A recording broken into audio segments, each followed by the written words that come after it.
guys, I'm Anita and I'm back with another video. Today I wanted to share with you a wrap-up reading checking of the books that I've been reading previously that I haven't talked about yet. There are actually 8 books, so I have quite a few books to talk about. The first few books are books that I read for the fantasy vlog. I will leave a link of that up here if you want to see more in-depth thoughts about my reading process and why I was reading them and my sort of connections to Robb and Hobb, because that was sort of the focus point, and her writing style and stuff. You can check that out. But the first book that I finished for that was Age of Assassins by R.J. Barker. This is the first book in a trilogy. It is following this crippled boy who is an assassin. He is on he has a master who takes him in at an early age and trains him to become an assassin. And when heir to the throne is so threatened, they are asked to find out what is going on, and so he goes undercover to try and figure out what's going on while she is doing his master is doing something else. And it was a very, very interesting reading experience. I really enjoyed it. It took a little time for me to get invested in it, but I ended up really, really enjoying it, and I gave it 4.5 stars. So I definitely am intrigued to find out more, and I need to get a hand of the next book. It's also a relatively short book, so if you want to check some adult high fantasy stuff without having to dig into a huge tome, then I would suggest this would be a good place to start, because it does only have like 350 pages, so you should be able to get through it sort of quickly. I mean, I read it in a month's time, but I also read other things in between, and I had traveled and stuff and had a lot of things going on, and I was trying to get back into reading fantasy, and in that way it took me probably longer than I normally would have done it. The next thing that I finished was an audio, and that was The Curse of Chaleon by Lois McMaster Bujold. I don't know why her name was so far away. This follows, the interesting thing about this one is that it follows sort of a male protagonist who's in his 30s, which is definitely different than what I have been reading from the vast majority of adult fantasy. They follow like a young boy and his coming of age era, a lot of the time at least. But this one was nice to see the main perspective being someone in his 30s. He's coming back to this town that he grew up in, and things happen. It took me a while to get into this one as well, but this was more or less, I don't know if it was the audio that I was having a hard time getting hooked into the story or whatever, but I ended up really, really enjoying it, and I thought that the concept of the magical system here was very, very interesting, and I'm looking forward to reading on and seeing what will happen. I gave this one 4 stars, like just a general 4 stars, so definitely also a successful read. The next thing that I finished was The Goblin Emperor by Katherine Addison. This is a standalone book, which is also nice, so you don't have to sort of delve into a longer running series. You can just read this and then be done with this world, this everything. This follows this man, or he is a goblin.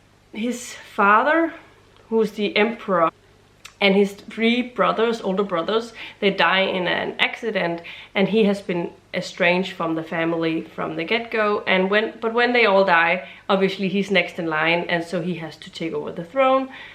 And so this follows the sort of the political stuff happening when he has to sort of, he's being crowned, there's a funeral going on, he has to figure out court life and stuff, who can he trust, who can't he trust and stuff.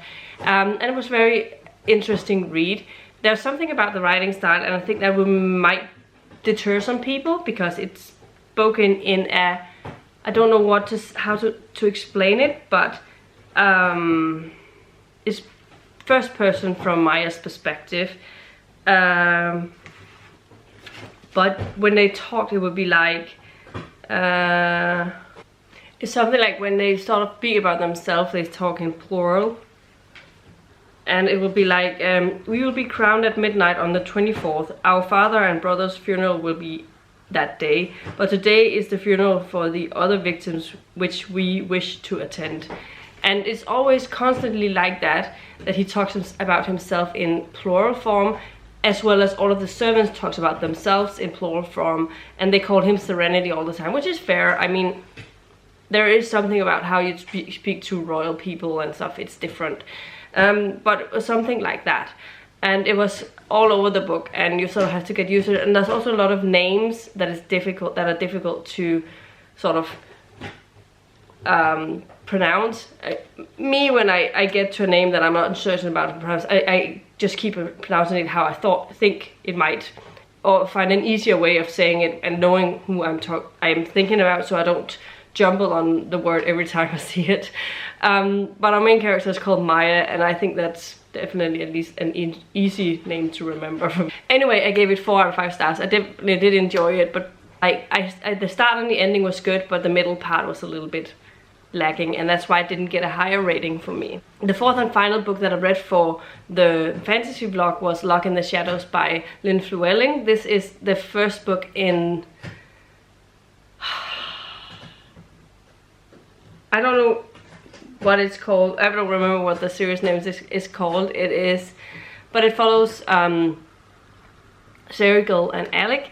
Alec has been imprisoned for something Serigal did, and Serigal sort of saves him from prison, and they escape sort of to get together. And then after some time, they go on a journey, a quest together, and form a friendship. And I really enjoyed it. It was really nice getting to know the characters. It's a very character-driven plot, and it was more action than, for instance, a Robin Hobb book would be. So I ended up really enjoying it. I can't wait to find out more about Serigal and Alec in the future, so I'm definitely continuing. I don't know how long the series is, and it was funny that it was published the same year as Assassin's Apprentice, the first Robin Hobb, Realm of the Elderling book. So yeah, but I love this one a lot. I didn't give it 5 stars, but I gave it 4.5 stars, so I definitely highly recommend it, and I think it would be something that's fun for a lot. I enjoyed the audio narrator, so definitely happy about that. I remember that I got an audio earlier on my Audible, but the Audible version that I had was probably a really old one that hadn't been sort of it had sort of a white noise background sound to it, so it was very, very distracting, and it didn't in this one. So I think it must be because the audio has sort of been I don't know what you call it, if you have a movie that's sort of being changed to fit in with newer technology so that it looks better or whatever, sort of that way. So those were the 4 books for my fantasy vlog. The next ones are things that I just finished over the first part of November here. The first thing is Ribbon and Ruins by Nancy Warren. This is book 11 possibly? 13? I think it's book 13 in the Vampire Knitting Club series. There's so many books, I can't keep track of them all.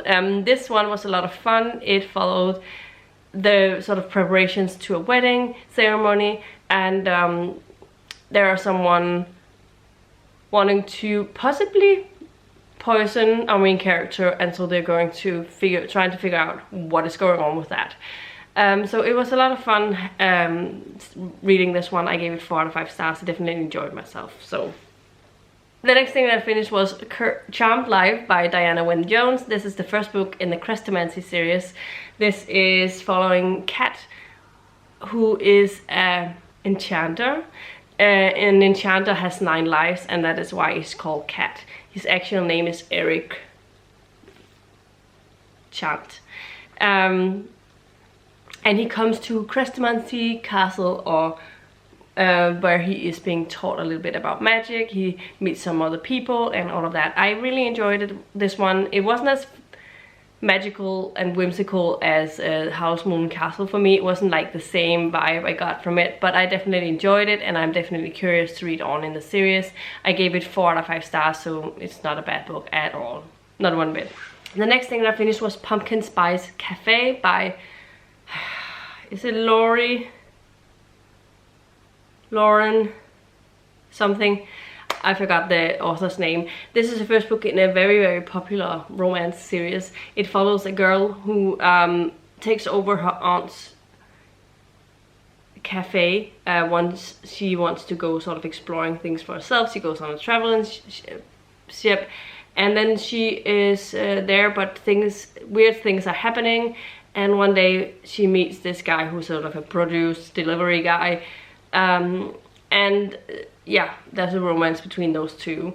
Overall, I liked it quite a lot in the beginning, at least, but there were things about it I didn't really care for.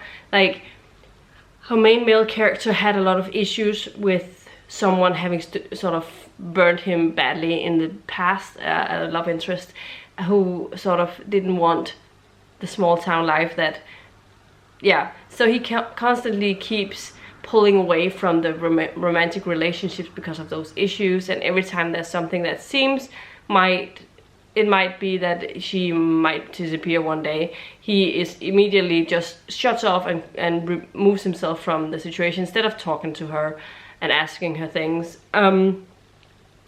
So yeah, that was very stupid, I think. And then there was the last part, because after the mystery of who was sort of trying to sabotage the cafe, as well as the romantic element has happened, they had the third breakup and gotten back together again.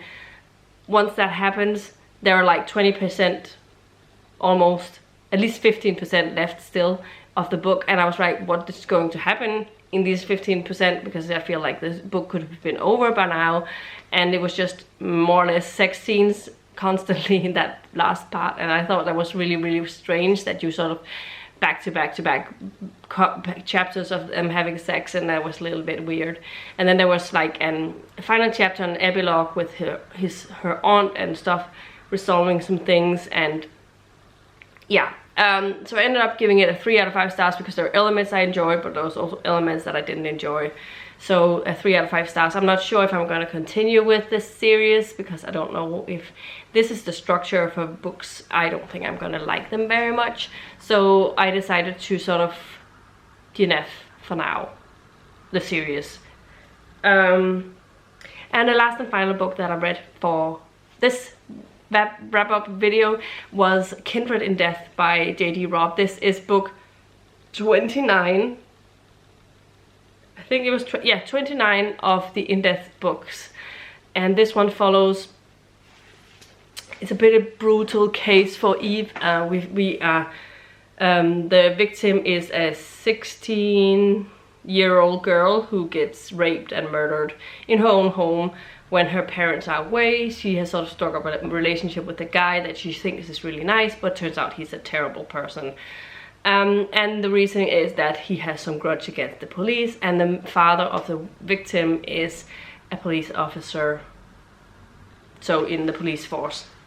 And so this becomes a pretty personal case for Dallas, since she knows the cops, she knows the people, and obviously it's also a really rough one, also because it's abusive, and the way that it is told, it strikes up some bad memories for her. She has a lot of baggage as well, Eve.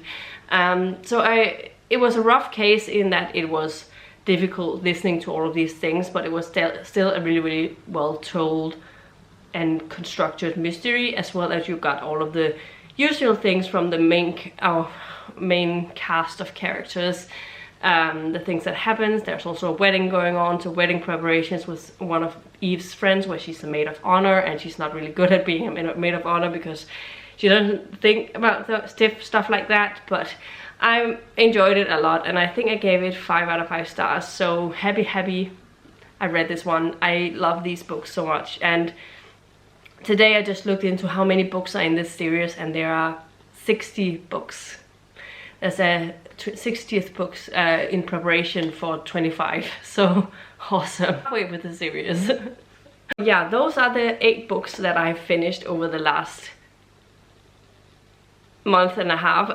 Actually more than that, but once I've finished, and I haven't talked about on my channel yet. So let me know in the comments down below if you've read any of the books that I've talked about today. And if you have, what were your thoughts on it? What are you currently reading? And what are one of your favorite books that you've read recently? I'd always like to know that, also because I need some good recommendations to what I could read. Yeah. Anyway, this is everything I have for you today. If you liked videos, please give it a thumbs up, subscribe to my channel if you haven't already, and I'll see you in my next video very, very soon. Goodbye.